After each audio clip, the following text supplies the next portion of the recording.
Alors, je vais parler essentiellement des sténoses aortiques. Les insuffisances aortiques chez les enfants, c'est quand même exceptionnel. Ça peut arriver évidemment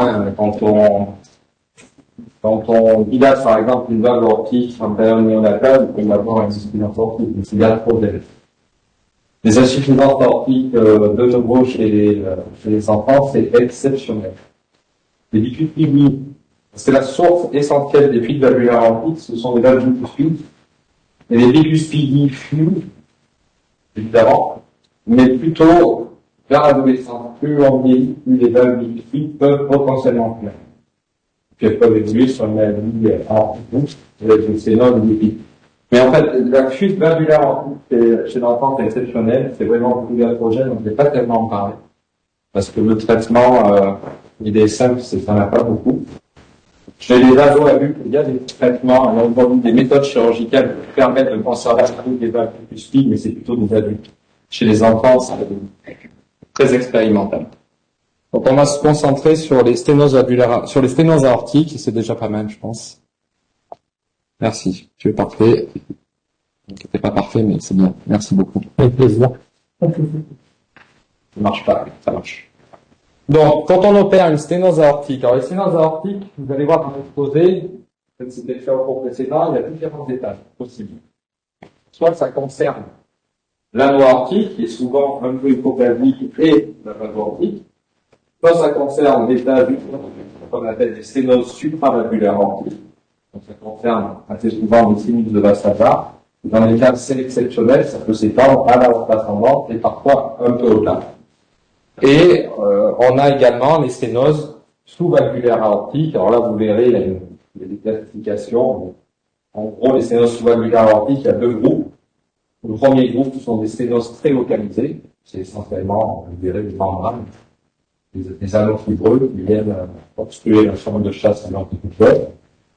Et il y a parfois des malformations mitrales qui peuvent également obstruer la chambre de chasse du ventricule. Mais c'est assez localisé. Et à contrario, il y a des sténoses sous-valvulaires aortiques qui sont extrêmement étendues, et ça peut aller jusqu'à des tunnels fibromusculaires, comme on peut voir par exemple quand on a traité une interruption d'arche.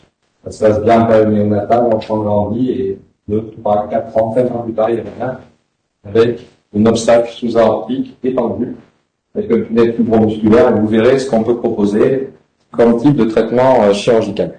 Quoi qu'il en soit, quand on a une sténose aortique, quel que soit l'étage, et quand on opère ces patients-là, ce qui est important, c'est d'avoir une ETO, parce que ça nous aide quand même à contrôler qu'il n'y ait qu'un seul étage de toucher et pas d'autres étages, parce que vous verrez que ça va tourner une atteinte à un étage et les autres étages sont une aile. Il peut y avoir des associations de lésions. Et d'autre part, quand on opère ces patients-là, quelle que soit la cause de la sténose, le leitmotiv, c'est de bien protéger les cœurs, qui sont souvent très hypertrophiés. Donc on a tendance à faire de la cardiologie et à en refaire peut-être un peu plus pour un cœur moins hypertrophié. Donc, vous l'avez déjà dit, les lésions, ça intéresse souvent un étage, mais ça peut être plusieurs étages.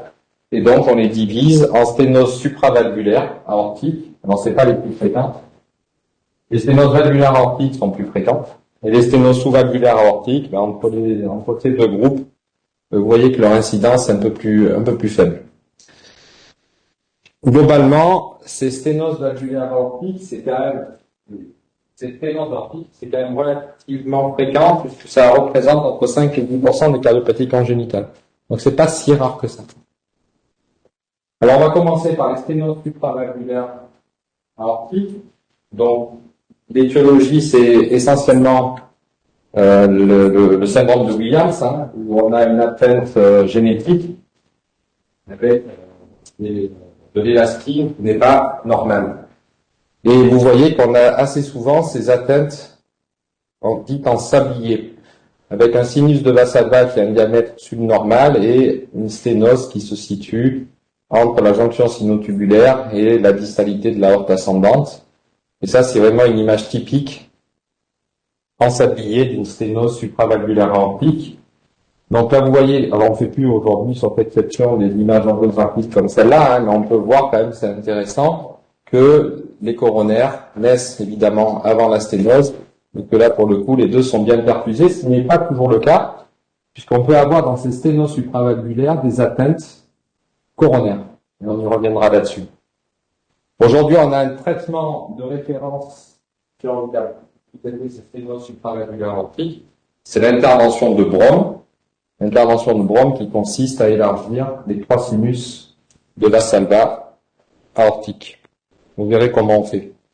Donc au départ, comme cette lésion a été décrite et que les premières interventions de chirurgie cardiaque ont été réalisées dans les années 80, on va dire, chez ce type d'enfant, l'idée c'était de mettre simplement un seul patch d'élargissement, et le patch d'élargissement, évidemment, on le faisait du côté le plus simple, c'est-à-dire dans le sinus de la valva où il n'y avait pas les coronaires. Donc c'était le sinus non coronaire qui était élargi, et ça permettait de franchir donc la zone sténosée en prolongeant l'incision sur l'aorte ascendante, comme vous voyez ici. On pouvait rajouter une excision de l'épaississement supravalvulaire aortique en sachant que ça se clive pas comme une membrane sous-valvulaire. Hein. C'est souvent des tissus très très adhérents, il n'y a pas de plan de clivage réel. Donc quand on fait ça, on le fait assez prudemment. Et ensuite, on venait mettre un simple patch, comme vous le voyez ici, d'élargissement. Alors ça fonctionne en post-opératoire immédiat pendant quelques mois, sauf que ce type d'intervention était grévé d'un taux de récidive d'environ 20%. C'est quand même beaucoup. Donc les choses ont évolué progressivement et a été décrite la technique du double patch, comme vous voyez ici en Y, où on venait élargir, donc toujours pareil, le sinus non coronaire par la même technique, mais également le sinus coronaire droit. Vous voyez ce patch en Y, en faisant, quand l'élargissement de sinus, on a moins de taux de récidive. C'est vrai, il y a moins de taux de récidive. Mais un taux de récidive qui était décrit aux alentours de 10%. Donc c'est mieux, pas parfait. Donc les chirurgiens sont allés un peu plus loin, on va dire, dans la réparation et dans la plastie. Et ils se sont dit, on va pas se contenter d'élargir deux sinus, mais on va en élargir 3, toujours pareil, le sinus non coronaire, le sinus coronaire droit et le sinus coronaire gauche. En faisant bien entendu à chaque fois, faites attention de ne pas aligner une des coronaires. Et comme vous le voyez sur ce schéma, venez combler chaque incision par un patch triangulaire, ce qui nous permettait, in fine, d'élargir la zone rétrécie au niveau de la jonction sinotubulaire. Avec des résultats bien meilleurs, puisque là, le taux de récidive est largement inférieur à 5%. Donc c'est quand même une bonne méthode, une très très bonne méthode. Alors quand on fait cette chirurgie, avant de faire cette chirurgie, on fait un bilan d'extension, donc l'échographie peut nous manquer, l'échographie on n'en fait plus parce que l'angioscanner a pour ainsi dire complètement éliminé les indications à faire une angio.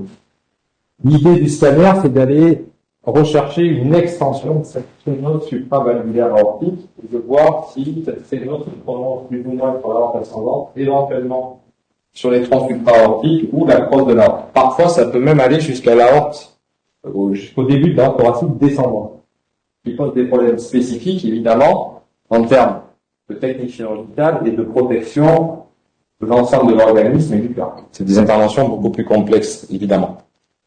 Donc ça, c'est ce qu'on recherche sur le bilan opératoire par l'angioscanner, et on recherche également des atteintes coronaires, puisque dans ces sténoses supravalvulaires aortiques, le taux d'atteinte coronaire est estimé entre 10 et 20%, donc c'est pas si rare que ça.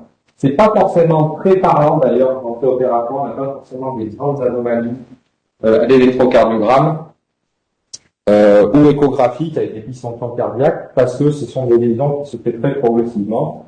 Et donc, il y a souvent une collatéralité coronaire qui s'installe.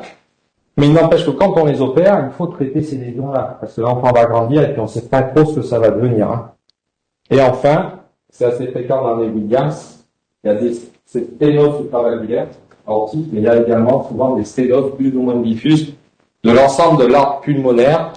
Et ce qui est couramment admis pour ces patients-là, c'est plutôt, quand il y a des atteintes de la voie droite, c'est plutôt d'attendre, de ne rien faire et de patienter. Parce que souvent, ces lésions droites peuvent évoluer ou se stabiliser avec le temps, alors que les atteintes gauche, elles, ne peuvent pas régresser symboliquement. D'accord? Alors, vous avez ces formes assez, j'allais dire typiques, mais également un peu dramatiques, où on a cette image de sténose supravalvulaire qui se prolonge avec des épaississements plus ou moins marqués. L'aorte ascendante, crosse, ça peut se prolonger sur le début du tronc supraortique et parfois sur le début de l'aorte thoracique descendante. Donc, quand on a ce type de lésion, la seule solution, c'est évidemment de faire une CEC. On met en place une protection myocardique, on descend la température pour refroidir, protéger l'ensemble des organes, évidemment. Et à ce moment-là, on pourra faire un arrêt circulatoire de l'aorte dans son ensemble, mais on pourra continuer une perfusion cérébrale sélective, ce qui va nous permettre de mettre en place des patchs comme ça, relativement extensifs, pour venir élargir la partie la plus proximale de l'aorte thoracique descendante, la crosse de l'aorte, l'aorte ascendante, la racine aortique, mais également se prolonger, si nécessaire, sur un des ponts supraortiques. C'est rare, c'est environ 5% des sténoses supravalvulaires aortiques qui ont ce type de lésion assez extensive. En ce qui concerne les coronaires, donc il y a toujours des classifications. Je dirais que les classifications, on s'en moque un peu. Ce qu'il faut retenir, c'est des grands types lésionnels. Donc là, au passage, vous avez l'intervention de Braun, même toujours 3 patchs. Sauf que vous voyez qu'ici, un des patchs a été mis sur le tronc coronaire gauche directement. Pourquoi? Parce que ce sont des lésions.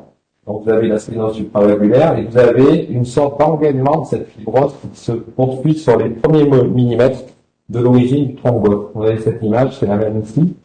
Donc l'idée, ça va être d'élargir le sinus non coronaire, le sinus coronaire droit, et de venir élargir le sinus coronaire gauche, mais cette fois-ci en prolongeant l'incision sur le tronc gauche. Comme ça, on va élargir la sténose oscaire du tronc, et également élargir le sinus de Valsalva. Donc c'est un bras modifié qui permet de traiter la sténose supravalvulaire, mais en même temps de traiter la sténose coronaire. Ok? Donc ça, c'est un premier type d'atteinte coronaire, avec des atteintes coronaires proximales. Deuxième type d'atteinte coronaire, c'est la même chose. Deuxième type d'atteinte coronaire, c'est celle-là. Alors ça se fait progressivement avec le temps. Vous avez la sténose supravalvulaire qui est assez fibreuse, épaisse, et vous avez avec le temps une des valvules, en l'occurrence la valvule ici coronaire gauche, alors qui va venir se coller par son bord libre sur cette membrane fibreuse. Et in fine, ça finit par complètement obstruer ce sinus de Valsalva, et donc il n'y a plus réellement de sang qui alimente le tronc coronaire gauche. C'est pas forcément des patients ou des enfants qui vont être symptomatiques. Ça se fait à bas bruit, avec le temps, progressivement, il y a la collatéralité. Donc, quand on opère ces patients, on va faire une intervention de Braun, bien sûr, sauf que le premier temps d'intervention, ça va être de venir décoller, comme vous voyez ici, le bord libre de la valvule, de l'épaississement de cette sténose supravalvulaire. Comme ça, on va libérer le sinus de Valsalva, et ensuite on fait notre intervention de Braun. Donc ça, c'est le deuxième type d'atteinte coronaire qui est décrit dans ces lésions. Et il y en a un troisième. Le troisième, c'est le pire, évidemment. C'est ce type de lésion. Alors là, on ne sait pas trop pourquoi, mais il y a la sténose supravalvulaire aortique et vous avez des sténoses extrêmement longues du tronc gauche. Il se poursuit souvent au ras de la bifurcation, parfois un peu plus loin. Donc c'est certainement des maladies associées. Pourquoi il y a ça, on ne sait pas trop. Ce qui est sûr, c'est qu'on ne peut pas les traiter par des patchs d'élargissement, parce qu'autant on peut élargir le tronc gauche, autant élargir au ras de la bifurcation ou se prolonger sur l'IVA, c'est possible techniquement, mais à très très haut risque que ça marche pas très bien, parce que les coronaires sont quand même très très fines. Donc une des seules solutions qui existent dans ces cas de figure, c'est de réaliser, comme vous voyez ici, un pontage avec un rentré sur une bassin adulte. La seule différence, c'est que chez les adultes, on a plutôt tendance à pomper les IVA moyennes. Là, on va pomper beaucoup plus proximal dès que la coronaire est saine, en fait. D'accord? Donc, 3 types d'atteintes coronaires décrites dans ces sténoses supravalvulaires aortiques. Est-ce que vous avez des questions sur les sténoses supravalvulaires aortiques? C'est bon? Allez, on attaque les sténoses valvulaires. J'ai une question. C'est la proportion des syndromes de Williams-Lorraine, dans ceux-là, C'est 80. Ok. Ouais. C'est presque Ceux qui l'ont pas, on pense qu'ils l'ont. Sauf qu'on ne démontre pas vraiment. Ouais. C'est tellement fréquent.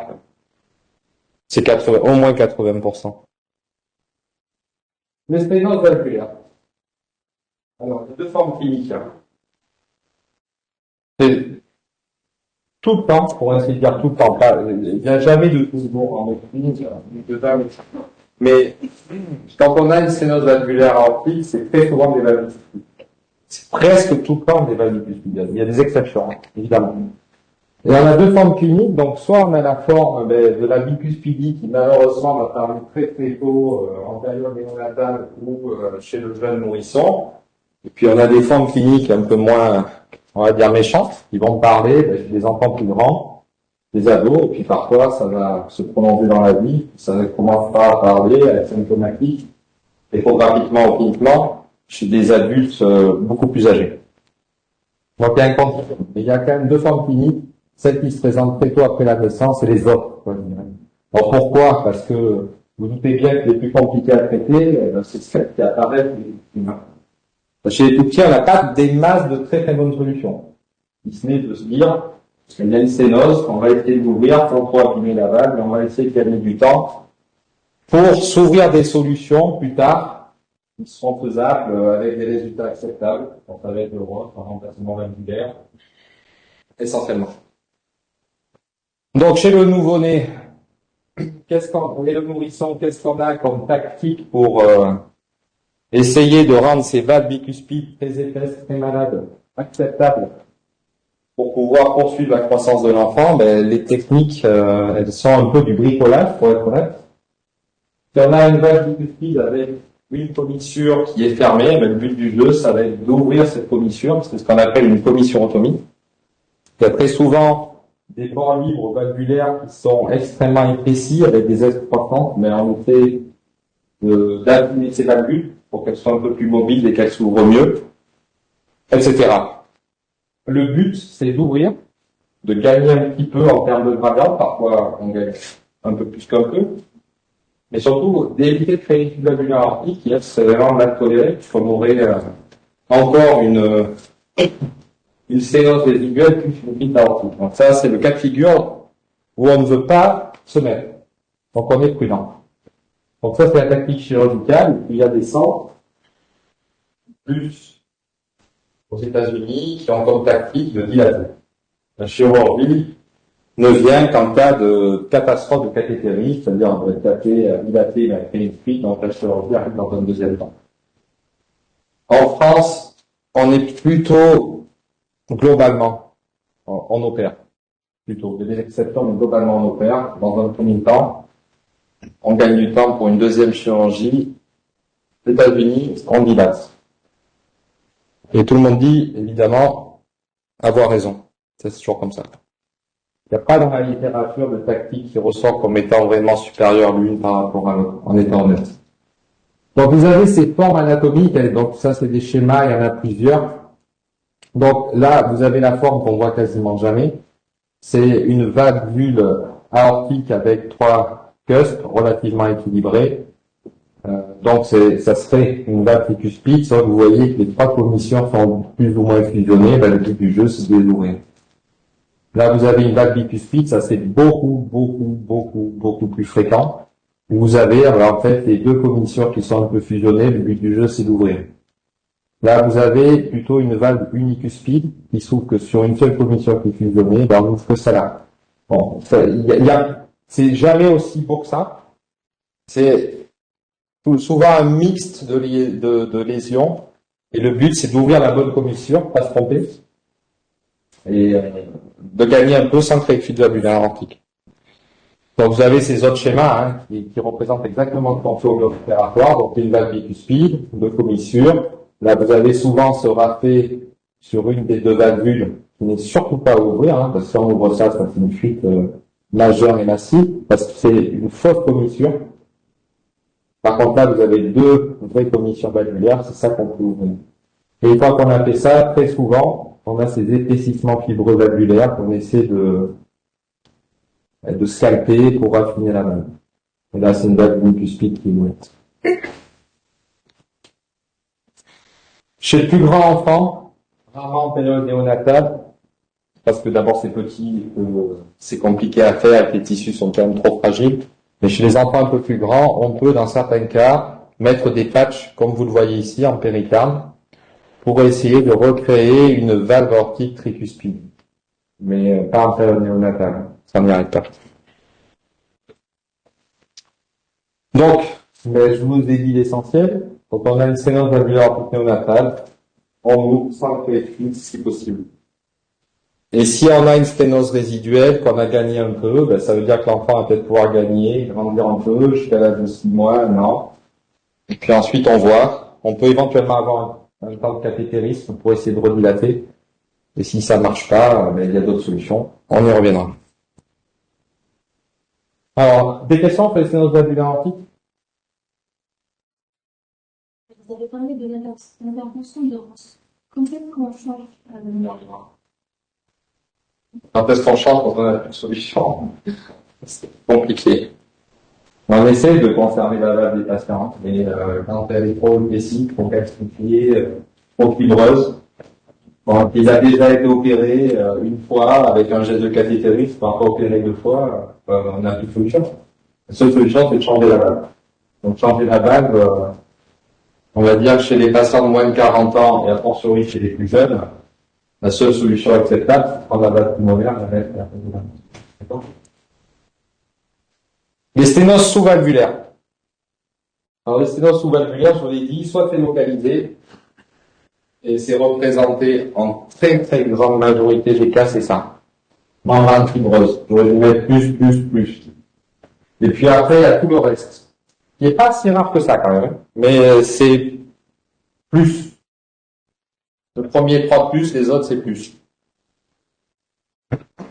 Donc la membrane fibreuse, je vous montrerai des petits dessins. Et le reste aussi, tout ce qui est accessoire, ben, c'est les attaches de la mitrale. Enfin, vous savez que la forme de chasse du ventricule gauche est constituée par le septum interventriculaire. Okay. Vous avez la valve aortique, le septum interventriculaire, et là juste derrière, il y a la mitrale. D'accord. La mitrale avec cette voile de bateau et des cordages pour tenir la voile. Okay. Et parfois, la voile, elle est mal faite, et il y a des cordages qui partent s'accrocher dans le septum. Normalement, il n'y a aucun cordage entre la mitrale et le septum. S'il y en a, ça ne peut pas poser de problème, mais parfois, ça crée des sténoses. Donc la seule solution, c'est de couper ces cordages. Mais bon, on coupe ceux qui sont normaux, ça suffit. D'accord? Donc, je vais vous montrer. Donc le but, c'est de réséquer cet obstacle localisé. Ici, une membrane, on l'enlève. Si c'est du tissu accessoire mitral ou des cordages accessoires, on les enlève, sans créer de iatrogénie, si possible. Et une fois qu'on a fait ça, très souvent, on rajoute une myectomie. Pourquoi on rajoute une myectomie? On rajoute une myectomie parce qu'on s'est rendu compte qu'en faisant ça, on diminue le risque de récidive. Ok. Il y a des choses qu'on fait, on ne sait pas trop pourquoi, mais ça marche. Donc on le fait.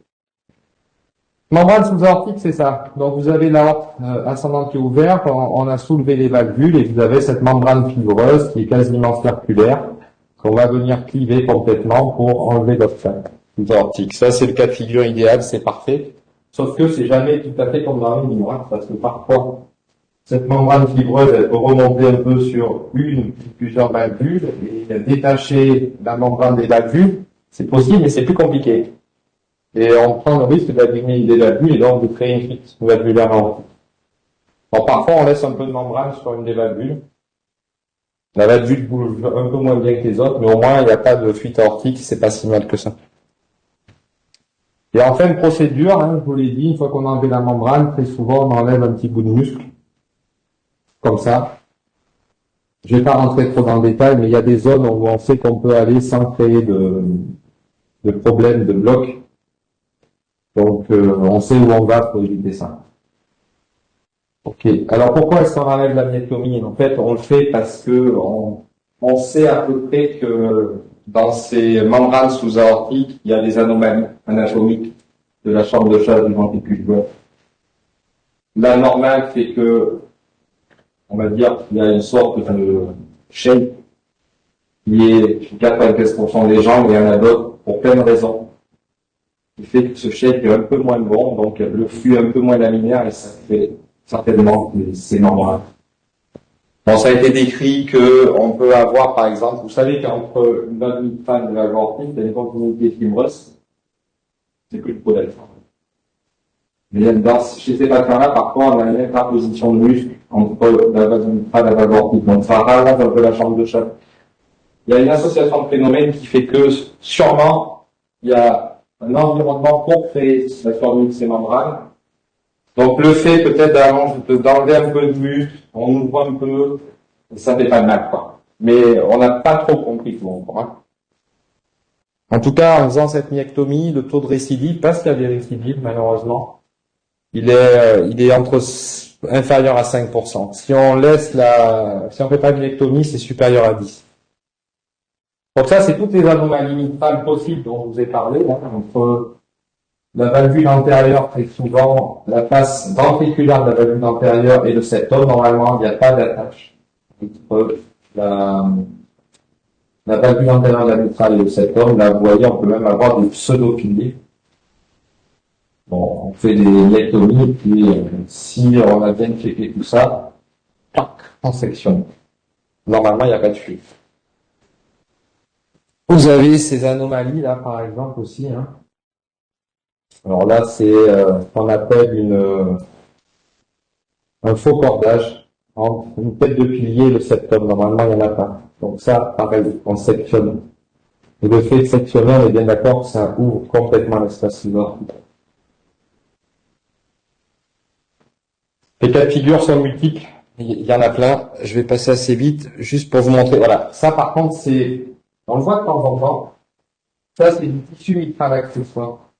Vous voyez? On dirait que c'est comme si une sorte de mitral avait été créée, mais de manière complètement imparfaite. Et pour autant, il y a une valve mitrale qui marche. Mais ça, par contre, ça vient obstruer l'espace sous-aortique. Donc, le but du jeu, c'est, on enlève ça. Normalement, il n'y a pas de fuite valvulaire. Ça, on le voit de temps en temps dans les transpos, des choses comme ça. En période néonatale, donc faut l'enlever, hein. Alors, il est en plus cette type, c'est compliqué parce qu'on voit moins bien. Mais bon, c'est comme ça. Et donc, sténose sous-valvulaire localisée. Après, les formes diffuses. Les formes diffuses, c'est des tunnels fibromusculaires. Donc, le but du jeu pour traiter ça, il y en a pas 50. Soit l'enfant est relativement grand et au travers de la valve aortique, on arrive à voir suffisamment et à ce moment-là, on fait des myectomies très élargies. En théorie, c'est possible, mais pas toujours facile à faire parce que ça dépend en fait de la taille de nos valvules aortiques. Hein. Si l'anneau est relativement petit, qu'on voit pas bien, on n'arrive pas à le faire concrètement. Et c'est pour ça que d'autres interventions ont été développées, notamment l'intervention de type Cono, la septoplastie de Cono, où vous voyez que on va ouvrir l'infundibulum du ventricule droit, on ouvre évidemment l'aorte ascendante. Et on va pouvoir venir comme ça ouvrir la partie haute sous-aortique du septum interventriculaire, ce qui va nous permettre d'élargir cet espace sous-aortique et d'élargir la forme de chasse du ventricule gauche.